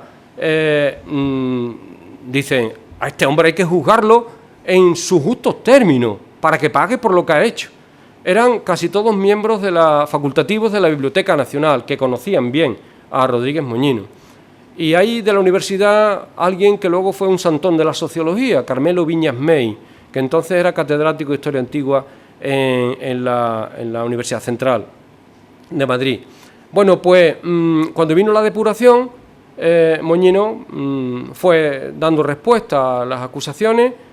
Al final, la depuración se hizo a través de la Comisión Depuradora C, que es la que reprimía a los profesores de instituto, y claro, pues acabó en una sentencia donde se le expulsaba del cuerpo y perdía todos los derechos. Pero ahí viene otra vez la protección de Rodríguez Moñino. Cuando la Comisión Depuradora C resuelve, después de haber leído su descargo, que hay que echarle del cuerpo, que merece, porque tenía militancia política, era rojo, era irreligioso y demás, eso iba a un órgano que se llamaba la Comisión Superior Dictaminadora, que era la antesala del ministro, que a su vez tenía otra antesala, que era el director general de Archivos y Bibliotecas. Bueno, pues la Comisión Superior Dictaminadora, que era una cosa casi de trámite, realmente era algo de trámite, daba curso al ministro, primero al director general, al jefe de servicio de Bibliotecas y Archivos, que era su segundo, era una especie de subsecretario. Resulta que devuelve atrás el expediente con la excusa de que hay que añadir otro cargo, que había escrito el prólogo del romancero de la guerra de España. Y no se dan ustedes cuenta de que era absurdo, pero que otro cargo, si ya no se le podía hacer más, se le había expulsado del cuerpo, se le había sancionado con la sanción máxima. ¿Por qué otra vez vuelta a empezar? Porque había que dilatar el proceso. Y cuando vuelve otra vez a iniciarse, otra vez con el cargo de que había escrito esto, él lo niega, cuando era evidente que lo había firmado y tal, vuelve otra vez a llegar, estamos hablando del año 41, y ya le dice, pues nada, que este hombre es expulsado del cuerpo. Y la sentencia se queda sin firmar en la mesa del jefe de servicio del Ministerio de Educación Nacional, jefe de servicio de Bibliotecas y Archivos, José P. Martín San Juan, íntimo de Pedro Saiz Rodríguez, primo hermano de José María Pemán, que era amigo de Rodríguez Moñino, muy amigo de Rodríguez Moñino. Se queda sin firmar. La sentencia se queda congelada. Aquí no ha pasado nada. ¿Qué pasa con Rodríguez Moñino? Pues que está hasta el año 66 sin que pase nada con él. Se queda cobrando el 50% de su nómina de profesor y sigue vivo en el escalafón, pero no puede dar clase. Esa fue toda la represión que él sufrió del franquismo. Y luego el run-run. Yo siempre digo que Rodríguez Moñino, las condescendencias de las dictaduras nunca se pagan del todo. Y el franquismo, no olviden, el franquismo siempre tuvo la mano de hierro preparada, siempre. Aunque pareciera que en los periodos de apertura tenía guantes de seda. Pero desde la represión de los años 40, pasando por Grimau y llegando hasta septiembre de 75, el franquismo hizo lo que hizo y era lo que era. Y con Rodríguez Moñino fue muy complaciente. Rodríguez Moñino, cuando pasó esto, anidó en el franquismo. ¿Y cómo anidó? Intelectual reconocido. Él y María Brey trabajaban en la Fundación Lázaro Galdiano, un millonario bibliófilo que en su chalet, su palacio, donde está hoy el Museo Lázaro Galdiano, en Madrid, de Parque Florido, tenía una biblioteca enorme que Moñino incautó y que luego lo llamó para que pusiera orden porque la Biblioteca Nacional no le quería devolver libros, porque había muchísimos libros que eran de instituciones públicas porque tenían los sellos raspados. El propio Moñino, cuando habla de la incautación de Lázaro Galdiano, dice, oh, qué interesante trabajo los bibliopiratas estos, porque roban libros y tal. Pero luego el propio Lázaro lo contrata para que recupere los libros que la Biblioteca Nacional no quería devolverle. Bueno, pues trabaja con María Brey, el encargado de la biblioteca, María Brey del archivo, aunque ella era bibliotecaria. Era socio de una biblioteca de viejos, la Biblioteca Fernando Fe. Trabaja en Editorial Castalia, donde los famosísimos clásicos Castalia pues nos han marcado la vida casi todos, ¿no? Cobraba el 50% de su nómina de profesor. Tenía una vida más que holgada. Vivía muy bien, una burguesía culta. Tenía amigos en las altas instancias del régimen. Cuando se destapa el run-run, lo que yo llamo los fantasmas de la guerra civil en los años 60, en torno a su persona, que lo hacen por el monetario. Resulta que en el año 53, cuando se firmaron los acuerdos de amistad con los Estados Unidos por las bases, era director del Museo Arqueológico Nacional Joaquín María de Navascués, un concienzudo arqueólogo que, aprovechando que se iba a firmar ese acuerdo con los americanos, recibió noticia de que algunas de las monedas expoliadas en el 36 en el monetario estaban en Estados Unidos, porque las monedas acabaron en México y en México se fundieron. Y trató de que se pusiera una cláusula para que si esas monedas aparecían se devolvieran al Estado español. Eso revivió el tema del monetario y coincidió al mismo tiempo, y ahí Moñino tuvo mala suerte, que Torcuato Fernández Miranda, que tan importante fue en la transición de la dictadura a la democracia, siendo director general de enseñanza media, como se llamaba entonces, pues quiso que se le diera carpetazo a estas depuraciones que estaban congeladas.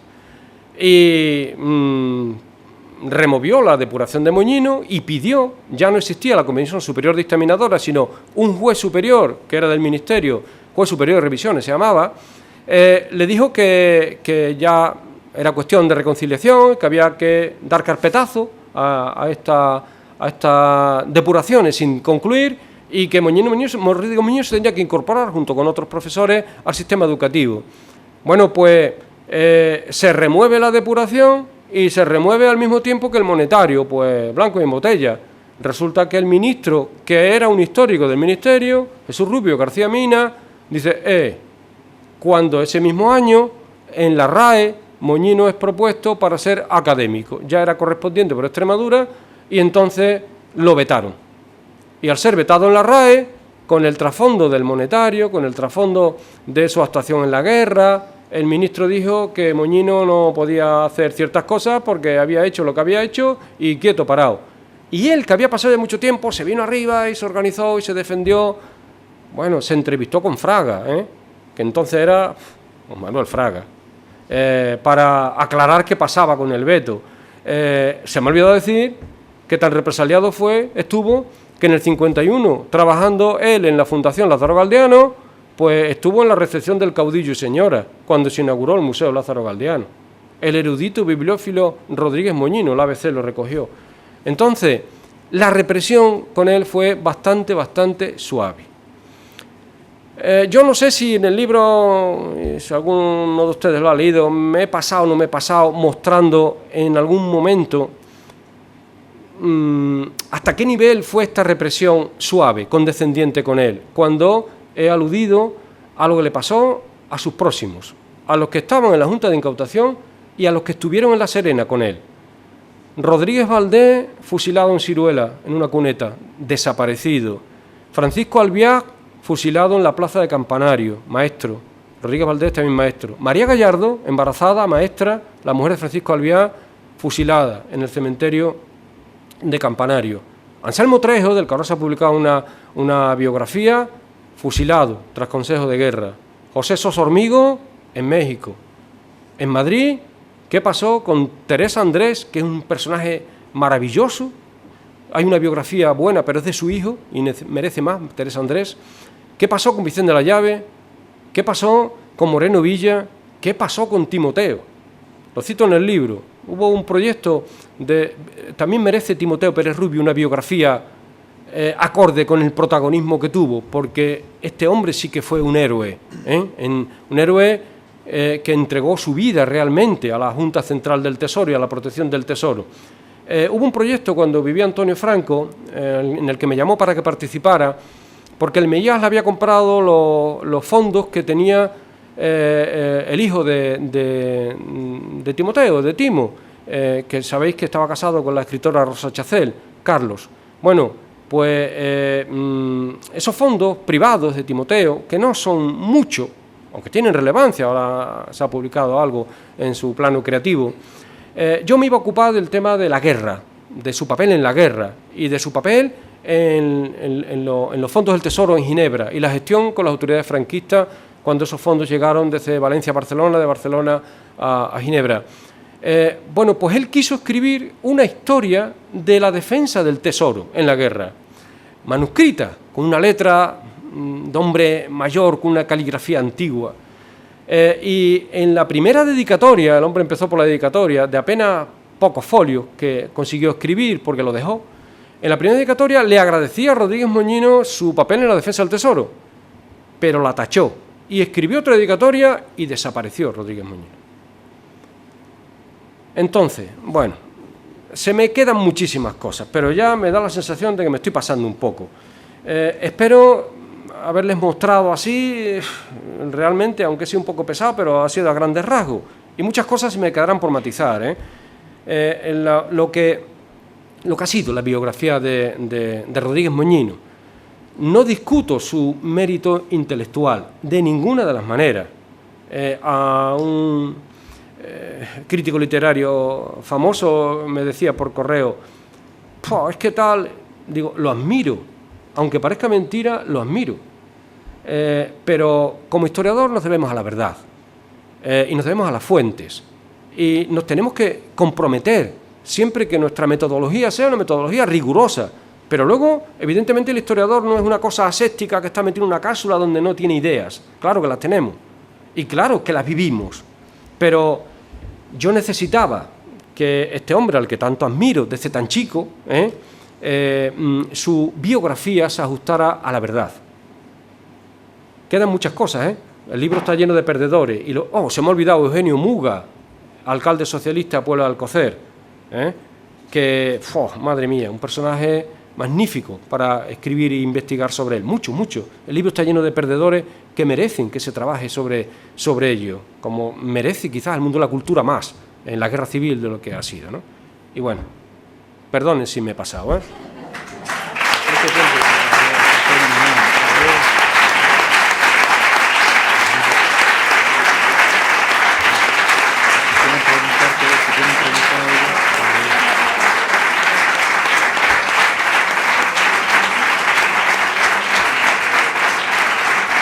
Bueno, si tiene alguna pregunta o algún comentario. Estrella. En primer lugar, felicitarte por este trabajo. Me parece que tiene que ser magnífico. Yo me lo he comprado, lo he leído, pero la exposición ha sido estupenda. Yo quería saber si las incautaciones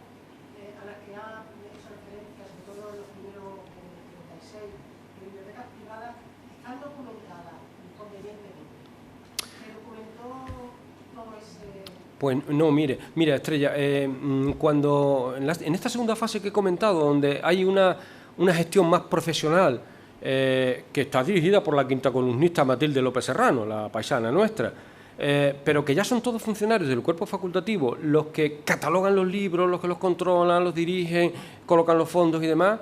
En una de las primeras actas, cuando se ponen a evaluar las bibliotecas que habían sido incautadas, dirigidas por Rodríguez Moñino, dicen que no hay ningún tipo de fichero sobre esas bibliotecas, dadas las peculiares formas en que Rodríguez Moñino incautaba. Entonces, muchas se devolvieron, casi todas, a sus dueños, una vez que cae Madrid, y otras muchas se quedaron en la Biblioteca Nacional y otras muchas se perdieron, y no existe un control de esas bibliotecas, no. Y luego, en cuanto al depósito, bueno, que hay una sección ya en la biblioteca de Cáceres, que es el nombre, como bien has dicho, su biblioteca particular. Pues es esa que veis ahí, las 17.000 volúmenes de códices, manuscritos, estampas, grabados, por decisión testamentaria de María Brey, en el año 95 la cedió a la RAE. Y está en la RAE, que le dedica un espacio magnífico. Allí está también su archivo. Fue decisión de María Brey. Ellos no tuvieron hijos y era una forma excelente de que estuviera protegida y cuidada. No están digitalizados los fondos, pero sí que están catalogados. Se puede, a través de la página de la RAE, tiene un enlace con el legado Rodríguez Moñino, y se puede ver tanto su archivo privado como las estampas, como la biblioteca. Allí el trabajo luego es un poquito antiguo, ¿verdad, José María? Yo sé que has estado allí con Cristóbal de Mesa. Es un poquito antiguo, en el sentido de que es poco ágil, pero la RAE es que es un dinosaurio, pues eso, pues como son los dinosaurios, difícil de movimientos. Hoy día tú sabes bien que las cosas van de otra manera, para que el investigador acceda a las fuentes de forma más cómoda y más ágil. Allí es un poquito desesperante, la verdad. Pero bueno, es público, el acceso es público. Sí, de guardar. Bueno, es que las cosas de Moñino merecen ser guardadas. Yo cuando he hablado del depósito Rodríguez Moñino, que luego ya se cedió, y así la biblioteca cambió el nombre, la verdad es que entonces en aquel tiempo también tú la conocerías, ¿no?, en la facultad. La biblioteca del Palacio de la Isla estaba aquello que era un desastre, porque era, pues eso, lo que era. Y yo recuerdo los fondos de Moñino, y no sé, ni como aquella mujer me dejaba a mí estar allí solo, ¿no?, que podía haber hecho barrabasadas, porque no se tenía esa idea tan clara, creo yo, de que aquello era un tesoro. Hoy día sí que están los fondos también catalogados y accesibles y demás. Bueno, como te he dicho ya también personalmente, felicitarte por el libro. Me parece que es un libro con solvencia, bien escrito y detalladísimo en algunas cosas que se agradece mucho. Yo ahí, bueno, y agradecerte también ese ejercicio de desmitificación. Yo creo que hace falta, efectivamente, poner mucha luz en buena parte de los personajes del pasado, y sobre todo del pasado largo. Yo hay una cosa que también te he dicho personalmente, en la que discrepo del libro. Creo que le das excesiva importancia a una fuente que de principio está viciada, que es las respuestas de Moñino, tanto en su proceso de depuración como en el Consejo. Yo creo que, primero, la falta de la dudosísima juridicidad del franquismo, pero sobre todo por lo que es la coyuntura personal de alguien que está respondiendo a una acusación de una dictadura. Como es natural, todos, y he visto muchos consejos de guerra, todos mienten. Pero la verdad es que no, me parece que es lo que tienen que hacer. Por tanto, yo esa es la única crítica que te hago al libro. A mí me parece que esa fuente tiene demasiada importancia en algunos razonamientos y en algunas argumentaciones. Salvando ese detalle, en general, como te digo, me parece un libro absolutamente soberbio. Yo verás, te comento, y también te lo dije también personalmente, es verdad que nadie es tan tonto de ponerse ante la boca del lobo y que el lobo me coma.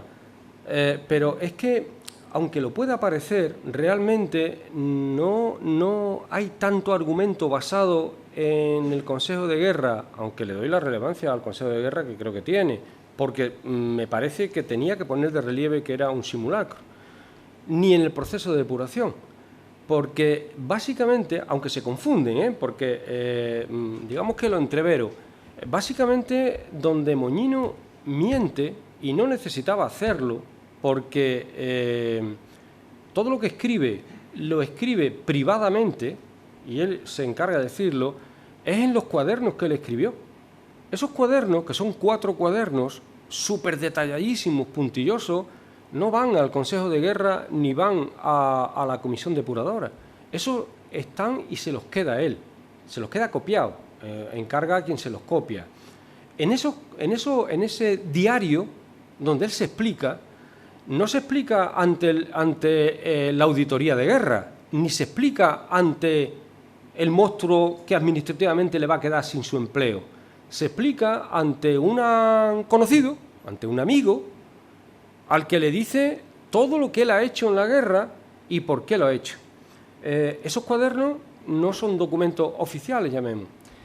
Tienen su historia, porque esos cuadernos él los empieza a escribir en el momento que acaba la guerra, dirigidos a Javier Laso de la Vega. A raíz de la biografía que escribió su sobrino Rafael, siempre se ha pensado, y así se ha difundido después, porque el sobrino en la biografía lo dice, que este Javier Laso de la Vega fue un puntal en la defensa de Moñino. Pero yo descubrí que resulta que este Javier Laso de la Vega, que no era el marqués de Saltillo, como había dicho su sobrino, que se llamaba Miguel Laso de la Vega y López de Tejada, y al que él escribe y le dirige los cuadernos se llama Javier Laso de la Vega y Jiménez Placer, que era bibliotecario y que era director del cuerpo, director de archivos y bibliotecas, pues resulta que cuando lo llaman para que testifique en el Consejo de Guerra, desgrana la relación que tiene con Moñino y dice: he recibido no denuncias, pero algunos comentarios de que Rodríguez Moñino tuvo algunas actuaciones cuestionables con las bibliotecas y demás. Me entregó unos cuadernos que de manera extrañísima fue la policía a su despacho y se los llevó porque le dijo que había una investigación, y ahí dice algo tremendo. Dice: yo lo he denunciado. O sea, que él le escribe unos diarios donde se justifica ante la represión que él y su familia ve venir, privadamente a alguien que piensa que le va a ayudar. Antes se lo había enviado a Pedro Muguruza, del Servicio de Recuperación Artística, del cual no volví a saber nada ni he encontrado ninguna pista. Y entonces, es verdad que el Consejo de Guerra lo desarrollo mucho, pero claro, yo entiendo que se va a hacer en un Consejo de Guerra, negarlo evidente, ¿no? La depuración, que fue tan peculiar, me interesaba también demostrar que era peculiar, que bueno, al final se me olvidó decir que a Moñino en la depuración en el año 66, como máximo castigo, que parece un sarcasmo, lo mandan al Instituto de Valdepeñas. Hasta él y los amigos hispanistas se reían, hablaban de los vinos de Valdepeñas y tal. Alguien que estaba en la Universidad de Berkeley, en Valdepeñas, en un instituto. Bueno, pues en esos dos ámbitos hace eso, porque yo entiendo que tiene que hacer eso. Pero es que donde él realmente señala, con nombres y apellidos, es en esos cuadernos. Es en los cuadernos.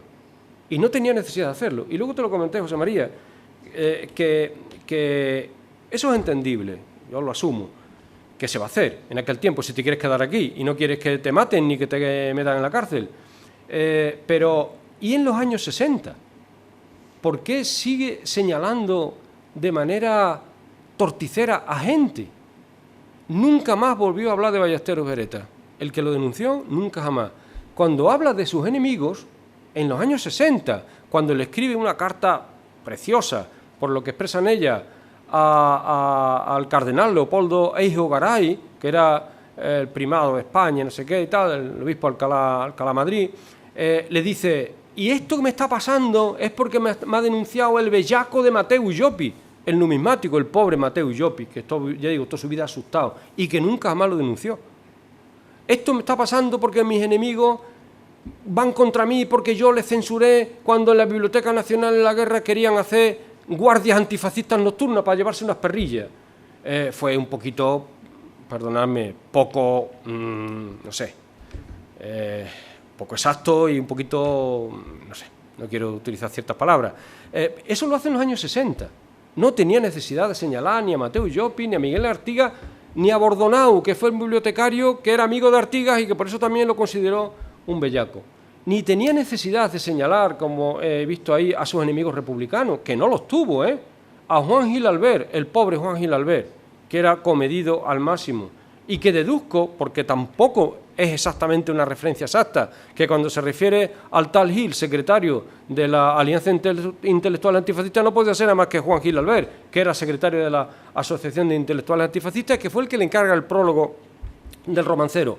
O de otro personaje que también merece una biografía, Vicente Sos Bainaz, un investigador de altura, geólogo, que trabajó en el Centro de Estudio Histórico, que este sí que fue un represaliado del franquismo, estuvo escondido décadas, acabó en Mérida trabajando para el industrial que montó la Mérida Industrial, el Matadero y demás, y que trabajó en el sector minero en Logrosán, en las minas de Logrosán.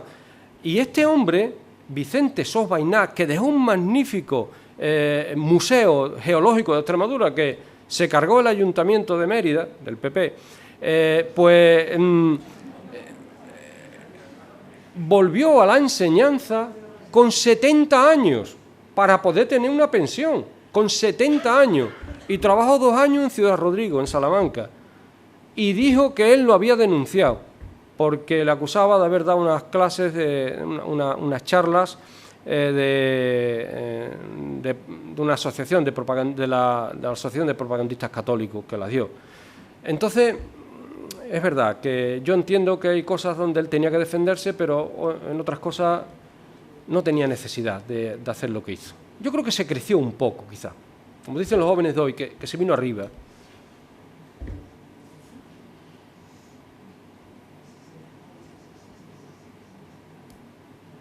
Alejandro. Pablo, quería felicitarte por el libro, pero sobre todo me imagino lo que te habrá costado publicar eso de Rodríguez Montiel y en Extremadura, porque yo cuando lo he leído, no lo comenté, me quedé asombrado. De alguna manera fui a revisitar un poco el libro de Trapiello, de las almas y las letras, y evidentemente saca un libro, pero solamente lo cita al pie de una foto. Sí. Después en alguna de esas, nada, no lo cita nada más, lo demás son todo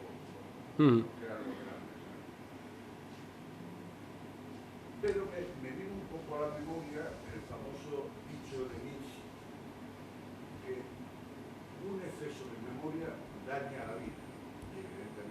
Daña la vida, es tremendo, verdaderamente tremendo. Pero te felicito por la honestidad y la valentía que se vierte en el libro. Y la documentación, está todo documentado. Todo aquí, además tiene toda la vida abierta y todo documentado. O sea, te felicito. Yo, muchas gracias. El libro, la publicación me resultó fácil, la verdad. Tenía posibilidad de haberlo publicado en Extremadura, pero no quise hacerlo porque me parece que las distribuciones de las publicaciones no son como debieran y los libros no suelen llegar fuera. Sabía que en Extremadura es posible que el libro se rodeara de silencio, pero bueno, Lucía Castellano, que es amiga, me dijo que en la biblioteca del Centro de Estudios Extremeños se publicaba sin problema. Y tenía alguna otra oferta de gente que sabía que estaba trabajando Rodríguez Moñino. Lo hice en Almuzara pues porque fue muy sencillo. Yo mandé una propuesta editorial cuando ya el libro estaba hecho a un par de editoriales y el mismo día que mandé una propuesta con 30 o 40 páginas Sabéis que la editorial Almuzara, el dueño es Manuel Pimentel, el que fue ministro de Trabajo en el Partido Popular, y Pimentel esa misma tarde me llama y me dice que quiere publicar el libro, que le mande el original. Aquí mi santa esposa, mándaselo, y yo le dije, bueno, ahora me hago yo aquí un poquito el interesante, vamos a esperar unos días. Y, y esperé así unos días y le mandé el texto y al día siguiente me envió un contrato y me dijo que me lo hacía. Entonces ya no quise saber más. Dije, venga, ya está. Y bien, yo con la editorial contento, porque el libro lo han distribuido muchísimo, fuera de España, tal, bien, contento. Tuve mis rifirrafes con el título, porque ese no es mi título. La verdad es que al final me derrotaron, ya me cansaron. Yo siempre lo sigo llamando y en mi ordenador se llama La Guerra de Moñino. Pero me decían en Madrid, porque aunque la editorial está en Córdoba, la editora y tal, están todos en Madrid, a ver, que ese Moñino, ¿quién coño conoce a Moñino? ¿Cómo vamos a poner La Guerra de Moñino? La gente va a decir, ¿quién es Moñino? Que parece de chiste. Digo, pues Moñino es Moñino. Y ya está. Y el que quiera saber quién es Moñino, pues se preguntará, ¿quién es Moñino? Y esto no es una biografía de Moñino, lo verán enseguida, porque es que yo no me ocupo de la vida de Moñino, hizo muchas más cosas que esta. Me ocupo de la guerra de Moñino, su guerra.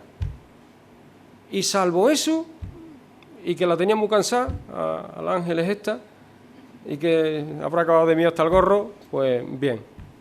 Luego, bueno, las críticas han sido buenas, me llama la atención que las reseñas han venido casi siempre de fuera, que aquí Manolo Pecellín, que le honra porque supo nadar entre dos aguas. Yo sé que hay algunas alusiones a él como uno de los que da cuerda a ese mito moñino, poco crítico, pero alabó el trabajo y reconoció el trabajo y tal, bien, en ese sentido bien.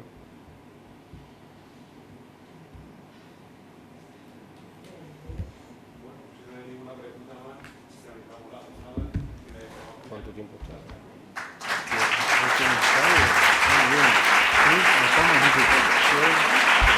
La gente interesadísima, ¿no?